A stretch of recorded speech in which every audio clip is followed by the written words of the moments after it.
Alors, messieurs, dames, on va continuer avec la troisième capsule. Jusqu'à maintenant, je vous avais montré un outil, le sinus d'un angle. Donc, le sinus étant le côté opposé sur l'hypoténuse. Je vous donne un deuxième outil, c'est-à-dire le cosinus. OK? On ne dit pas d'habitude cosinus, là, on dit cosinus. Puis, quand on devient très intime, on dit cos. Donc, je vous l'écris ici. Cosinus d'un angle est égal à côté adjacent sur hypoténuse. Oups. Hypoténuse, ça ne prend pas de H ici, je suis tout le temps portée en métron. Là, je veux revenir sur les deux premiers calculs qu'on avait faits. Là, on le sait, crème, que l'angle A mesure 36,87, l'angle D aussi. Mais je veux vous montrer qu'on n'était pas obligé d'utiliser le sinus pour les trouver. Je vais utiliser le cosinus plutôt. Donc, puisque je recherche la mesure de l'angle A, je mets mon doigt ici. Par rapport à mon angle A, si je veux faire le cosinus, c'est-à-dire, supposons que je n'ai pas cette mesure-là. OK? Donc, je mets mon doigt ici. Qu'est-ce que j'ai comme mesure? J'ai l'adjacent, puis l'hypoténuse. Donc, je vais l'utiliser. Donc, adjacent et hypoténuse, c'est cos. Donc, je vais plutôt écrire cos de A est égal à adjacent, donc la cathète à côté, 4, sur l'hypoténuse, 5. Donc, cos de A est égal à, si je veux, je peux aller faire 4 divisé par 5 et ça va me donner 0,8. Comme tout à l'heure, ce n'est pas le cos de A qui m'intéresse, mais plutôt l'angle lui-même. Je me débarrasse du cos.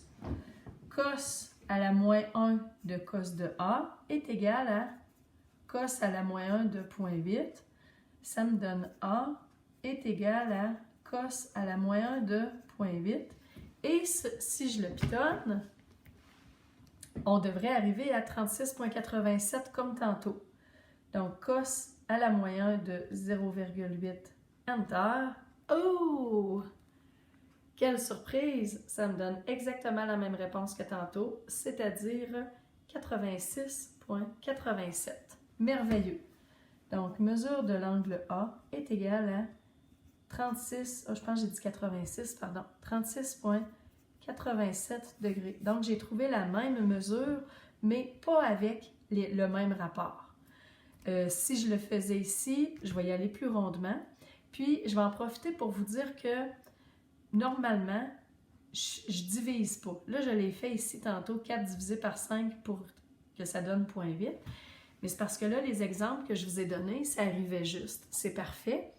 Quand ça arrive pas juste, puis par exemple, il y a des nombres périodiques ou des nombres irrationnels, ça fait en sorte, quand on arrondit, qu'on perd beaucoup d'informations, puis ça donne une réponse plus approximative. Quand on devient bon dans le pitonnage, on utilise les parenthèses pour écrire la division de la fraction. Ça fonctionne aussi bien, sinon mieux, parce qu'on s'assure d'avoir une réponse plus exacte. Donc, cos de D est égal à, je mets mon doigt, par rapport à mon doigt adjacent, ça va être 6, parce que même si le 7,5 est adjacent aussi, on le conserve comme hypoténuse. Donc, cos de D est égal à adjacent sur hypoténuse, donc 6 sur 7,5. Je me débarrasse du cos, donc je ne l'écrirai pas. On passe une étape.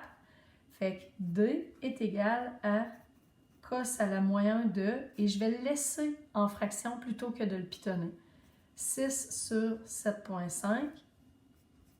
Et là, je vais le pitonner tel quel. Cos à la moins 1 de 6 divisé par 7,5, Enter. Et ça me donne évidemment 36,87 degrés. Je veux que vous voyez ce que ça donne. Regardez. Parfait. Il me reste un dernier outil dans le même type à vous donner, il s'agit de la tangente. Donc, mon premier rapport trigonométrique, c'est le sinus. Mon deuxième, le cosinus. Et le troisième, la tangente. Donc, la tangente d'un angle, tangente, est égale à côté opposé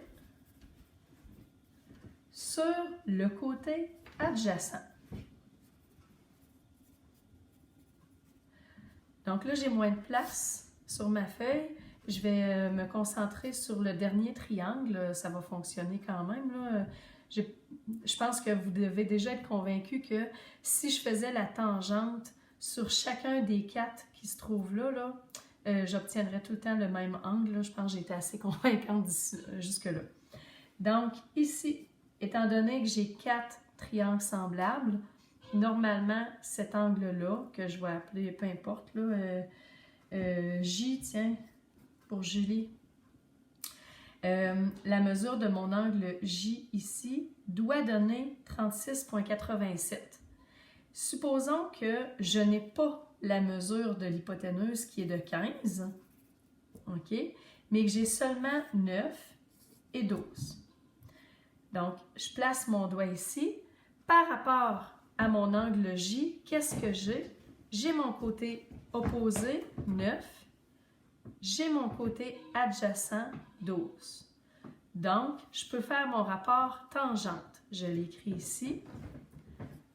Tangente de J est égale à côté opposé, 9, sur côté adjacent, 12.